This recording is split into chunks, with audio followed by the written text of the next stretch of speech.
ये महान भारत की सेना है, अपनी जान लगा देगी, अब की बार तेरा नामो निशान मिटा देगी। नमस्कार व्यूअर्स, स्वागत है आप सबका। आज का विषय है पीओके। वापस लेने का यही समय है, सही समय है। ये पीओके है क्या, कैसे बना, पहले इस पर थोड़ी चर्चा कर लेते हैं। जैसा कि हम सबको पता है, भारत कई वर्षों तक अंग्रेजों का गुलाम रहा। अंग्रेजों की गुलामी से छुटकारा पाने के लिए हमारे स्वतंत्रता सेनानियों ने अपने प्राणों की आहुति दी। शहीद भगत सिंह, रानी लक्ष्मीबाई, महाराणा प्रताप, अशफाक उल्लाह खान, सुभाष चंद्र बोस, लाला लाजपत राय, सरदार वल्लभ भाई पटेल, महात्मा गांधी जैसे असंख्य भारत माँ के लालों ने संघर्ष किया, अत्याचार सहे, फांसी के फंदों पर लटके, तब जाकर हमें कहीं आज़ादी मिली। एक लंबे संघर्ष के बाद अंग्रेजों ने मजबूर होकर भारत को आज़ाद करने का निर्णय लिया। लॉर्ड माउंट बैटन 3 जून 1947 को उसने ये घोषणा की कि 15 अगस्त 1947 को भारत को आज़ाद कर दिया जाएगा। इसी समय अंग्रेजों ने भारत के विभाजन की साजिश रची कि मुसलमानों के लिए अलग देश होगा। तब भारत से अलग होकर पाकिस्तान अस्तित्व में आया। तब कहा गया कि जो मुसलमान पाकिस्तान जाना चाहते हैं जाएं, व जो भारत में रहना चाहें वे यहीं रहें। इस विभाजन के समय हिंसा हुई, जिसमें बहुत सारा खून खराबा भी हुआ। जब विभाजन हुआ तो ब्रिटेन के ओहदेदार रेड क्लिफ को सीमा निर्धारण का कार्य दिया गया। उसने एक सीमा रेखा खींची जिसका नाम था रेड क्लिफ। इस रेड क्लिफ को इस तरफ से भारत, उस तरफ से पाकिस्तान था। यहीं से अस्तित्व में आती है पीओके की कहानी।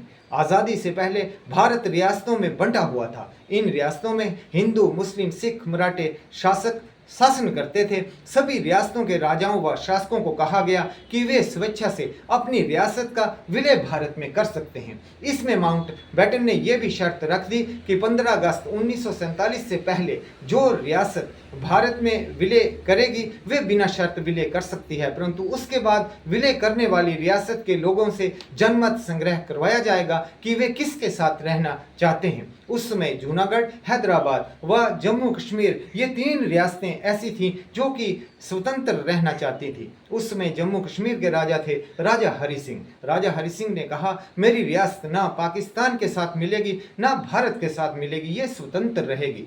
2-3 महीनों के अंदर पाकिस्तान के कबालियों ने लूटपाट करते हुए और जमीन पर कब्जा करते हुए सोनमर्ग व गुलमर्ग होते हुए श्रीनगर पहुंच गए। तब राजा हरि सिंह को लगा कि उनकी रियासत छिन जाएगी। तब राजा हरि सिंह ने अपने दीवान को प्रधानमंत्री से मिलने दिल्ली भेजा। वहां एक बैठक हुई जिसमें प्रधानमंत्री Shri Pandit Jawaharlal Nehru, lord Mountbatten, Sardar Vallabhbhai Patel व बीपी मेनन शामिल थे। इस बैठक में राजा हरि सिंह के दीवान ने कहा कि राजा हरि सिंह अपनी रियासत बिना किसी शर्त के भारत में विलय करने के लिए तैयार हैं। यहाँ पर यह पेंच फंसा जिसमें कि कहा गया था कि बाद में विलय होने वाली रियासतों के लोगों की राय शुमारी कराई जाएगी, जनमत संग्रह कराया जाएगा।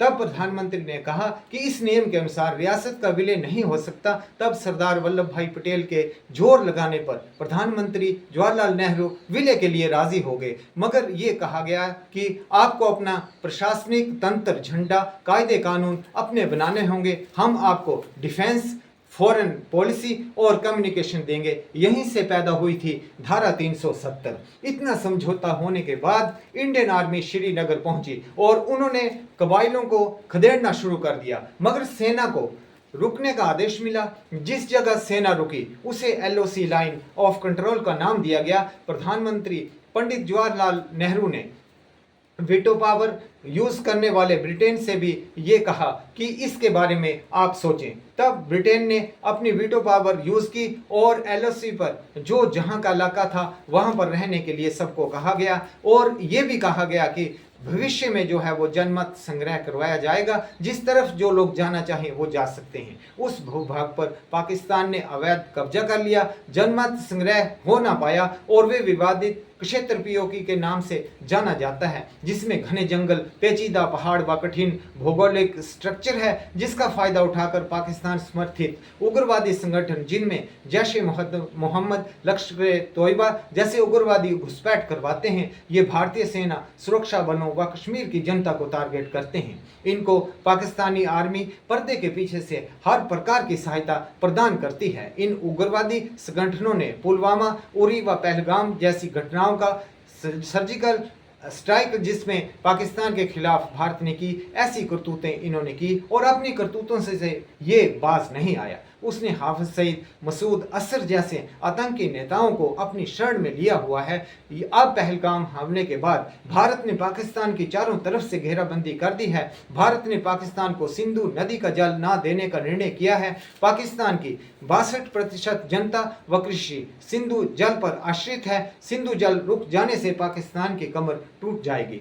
भारत ने अपना एयर स्पेस पाकिस्तान के लिए बंद कर दिया है। भारत में रह रहे पाकिस्तानी नागरिकों को वापस पाकिस्तान भेजा जा रहा है। पाकिस्तान से व्यापार व आयात निर्यात बंद कर दिया गया है। पाकिस्तानी फिल्म, पाकिस्तान के कलाकार भारत में प्रतिबंधित कर दिए गए हैं। पाकिस्तान के पॉलिटिशियनों, सेलिब्रिटियों, क्रिकेटरों के यूट्यूब चैनल जो हैं वो लॉक कर दिए गए हैं। विश्व बैंक को भारत चिट्ठी लिख रहा है जिसमें कि उसे कर्जा ना देने के लिए कहा जाएगा। वह कारण भी बताया जाएगा कि वे इस पैसे का उपयोग उग्रवाद को बढ़ावा देने के लिए करता है, जो भारत ही नहीं पूरे विश्व के लिए खतरा है। भारत के एक्शन से डरा पाकिस्तान मुस्लिम देशों से मदद की गुहार लगा रहा है, मगर उसका साथ देने के लिए कोई आगे नहीं आ रहा है। विश्व की बहुत बड़े बड़े देश जिनमें कि अमेरिका, रूस, ब्रिटेन, फ्रांस, सऊदी अरब ने भारत का समर्थन किया है। वह कहा है कि भारत अपने हितों की रक्षा करने के लिए स्वतंत्र है। अब पाकिस्तान के राजनेता व आर्मी चीफ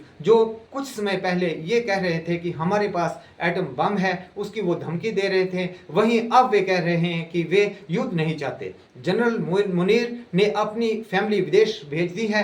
सीमा से लगते मोर्चे व बंकर खाली कर दिए हैं। उनकी रातों की नींद उड़ी हुई है। उन्हें अब याद आ रहा है कि कैसे भारत ने 1965 व 1971 के युद्ध में उनकी हालत खस्ता कर दी थी। तब जनरल नियाजी के साथ 93,000 सैनिकों ने आत्मसमर्पण कर दिया था, हथियार डाल दिए थे।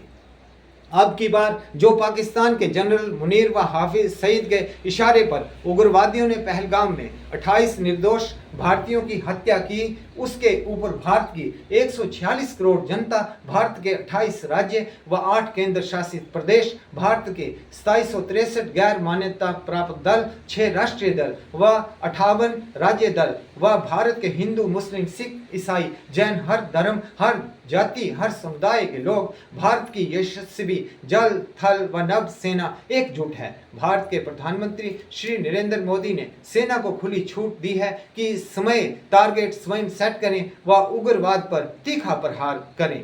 अब हर भारतीय कह रहा है पीओके लेने का यही समय है, सही समय है। महान भारत की 146 करोड़ जनता की पाकिस्तान को चेतावनी है कि भारत के आगे 2 दिन नहीं टिकेगा तू, भारत के आगे 2 दिन नहीं टिकेगा तू, दुनिया के नक्शे पर अब नहीं दिखेगा तू। जय हिंद, जय भारत।